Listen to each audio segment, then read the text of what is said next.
Want to know how to share Threads profile link on WhatsApp?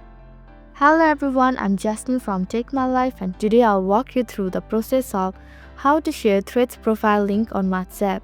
It's pretty simple and quick, so let's get started with the video. Firstly, open the Threads app on your screen. Now tap on the profile icon at the bottom right corner of your screen. Then tap on the Share Profile option right beside the Edit Profile.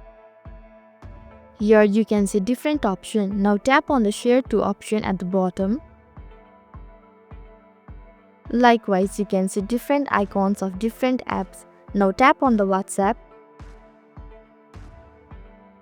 Furthermore, tap on the profile of the person you want to share your Threads profile link. And tap on the arrow button to send. So this is how you can share profile links on WhatsApp. Thank you for watching Take My Life. Hope this video was helpful. If it was, then hit the like button and comment down if you have any questions or feedback. Also, if you are new to our channel, subscribe and hit the bell icon so that you don't miss our upcoming videos.